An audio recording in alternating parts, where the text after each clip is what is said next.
Well, like, to be honest, there's various articles with various inflection points that problematize the relationship that has been building up with Palestinian resistance as a result of October 7th and the unfolding events afterwards. So many have come to this discussion from different places, and there was a vibrant discussion between, people like Jody Dean and Andreas Malem and others with people also rebutting them. And it's an ongoing conversation about the place, I would say, centrally, of armed resistance and whether the progressive left in the West should support Palestinian armed struggle or should contain themselves in forms of solidarity that excludes, support or outright support for this.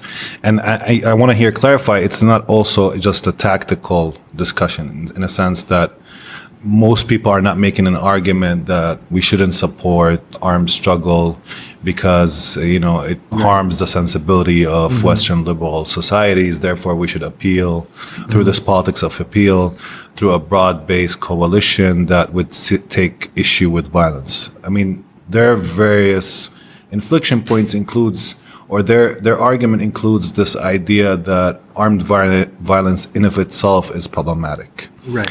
Now, many of the articles that I have seen have also used Hamas as a cover for their distaste for armed violence. For armed struggle, yeah. So one of the issues that, I took with a lot of these articles is that if you have a position which is that you're against armed violence, then you should just lay it out. However, using the Islamist ideology of Hamas as a way to argue against armed violence seems to me a bit disingenuous. So there is... And is that basically one of the main arguments that they're saying, that our problem is that Hamas is an Islamist, quote-unquote, socially regressive organization?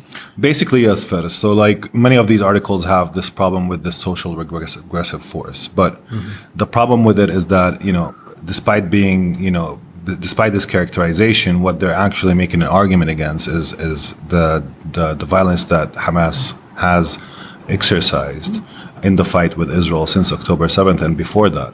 And I think these two issues are being conflated, because if the problem is with armed struggle, then you should lay it out because it also includes progressive forces in Palestine, meaning that, parties like the PFLP and the FLP and others have and continue to use armed struggle in their struggle against colonialism. So if the problem is around this issue, then you should, talk directly to that issue. If the problem is with Hamas's social agenda, its socioeconomic outlook, then that's a different story that needs to be dealt with differently. And I think, it's important that I at least intervene to try and place a Palestinian point of view, try to demarcate what is actually really the contention now in intra-Palestinian politics. And to me and many others in Palestine, even on the progressive left, I think that we see that the main, tension, the main issue is between a politics of defiance and resistance, which Hamas now leads. However, it's not the sole political party that exercises this form of defiance, and a much more, a politics of collaboration with settler colonialism that is being exercised by the Comprador class that rules the West Bank, that had, an attempt or was part of revolutionary attempts in the 70s and 80s, and some of the remnants of those are now basically leading the effort to dismantle the possibility and the capacity of Palestinians to resist in the West Bank. And I think this is the major point of inflection in Palestinian politics that people should at least take to account when they analyze or they want to make an intervention around, what issues or how do we see Palestinian politics? Because if we confine them to this kind of Islamism, secularism, progressive, social regressive, I think we are doing a disservice to one of the primary, I think, elements of the anti-colonial struggle here, which is also a struggle against, the colonial state, and that despite the fact that Hamas and Islamic Jihad, which have Islamist orientations, are the one now leading the struggle in many ways, at least on the ground, that's a struggle that has, been going on for 100 years and include different revolutionary subjectivities, etc.